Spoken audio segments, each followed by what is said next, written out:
Hello, welcome to episode 11 of the series on Introduction to Programming. Previously, we had talked about numeric operators, and specifically, we talked about the increment and decrement operator. In this video, we're going to learn about something called arrays, which is a approach that you can use in JavaScript to store multiple values into a single variable. We will demonstrate how you can use increment and decrement operators in order to access various values from the array, and we will explore the indexing of arrays. So let's get going. In JavaScript, when you want to define an array, you can do so by putting in square brackets, and the array is contained within these two values, or these two brackets here. And so if I go and print this out, one of the things you'll notice when I run this is there's no output. And that's because an empty array doesn't actually have anything to display. But if I put, say, a number 0 inside of it, I run it, number 0 will get printed out. Now, if I want multiple values, which is where the power in an array comes from, I can put a comma followed by a second value. And when I run this, you'll see that it puts the first value with a comma followed by the second value. So you can kind of see how you can store multiple values within an array, right? I can put 4 values in, run it, and I have access to all 4 values. That's not really that useful. It would be more useful if we can access each individual element and do something with them. So let's go do that. So previously, we kind of had our simple array definition here. We have our 4 values with our square brackets, and that's all great. But what if we want to access a specific value within this array? We can do that with an index access. So an index access also uses square brackets, and we pass in a number inside of it to say that I want to access element 0 of x. Now you're probably wondering, isn't that the 0th element? No. In JavaScript, we use zero-based indexes, which means, bear with me because this is not completely correct.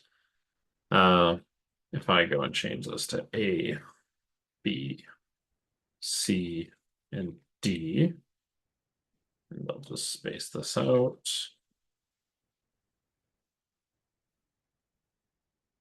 Let's make it a little bit prettier. One of the things you'll find is the 0 index corresponds to the first value. The 1 index corresponds to the second value, and the 2 index corresponds to the third. So if I run this, we will get A. If I change this to 1, we will get B. And then again, if I change it to 2, we will get C. And so this is one way we can grab specific values from an array.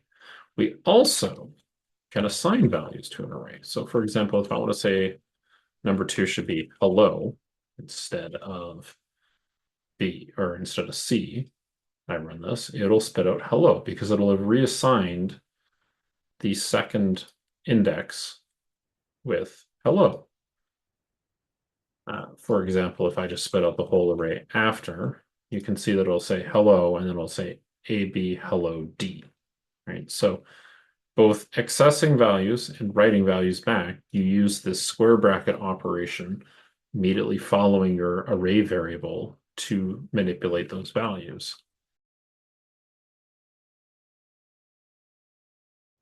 So one of the things about arrays is that instead of simply writing a number here and spitting out the value, we can use a variable instead. We're going to call that variable index. So if I replace this 0 here with index and run it, it's still going to spit out the value A. And if I use a increment operator, it'll continue to say A, but what happens here is I can spit out the statement multiple times. You'll see that it'll use the index, increase it by 1, use the index, increase it by 1, use the index, increase it by 1. And so that allows us to go and basically iterate through every single value in our array. Obviously, if I do force find, I'll get the D. And there we go. We have all the values in our array. And so this is a very natural way of making use of arrays where we want to have some sort of variable and basically iterate through each value, doing something with it. We can convert this into a loop. So if I have index less than 3, I would like you to spit out the value. Oh, spit out the value.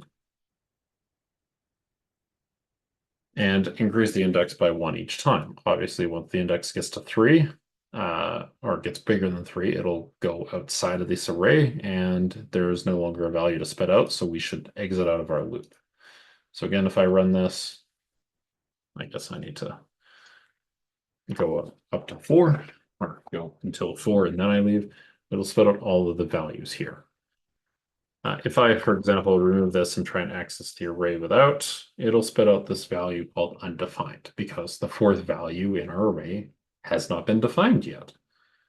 So in JavaScript, there's quite a bit of safety around using arrays. If you're familiar with other languages, you'll very quickly realize that JavaScript is very accepting of accessing things that haven't been created yet because it refers to them as undefined. But if I put this value back here, call it 4, again, we'll spit out the value 4, and we'll carry on with things. So that is how you can use loops to access values within an array. Arrays are a useful construct in JavaScript that we can use to hold multiple values to a single variable. In JavaScript, we use a index access in order to get to each value within the array, starting with the 0 index for the first element. In this video, we did take a look at how we can use some of the operators to access the arrays, and we will continue to explore arrays in future videos. Have a good day.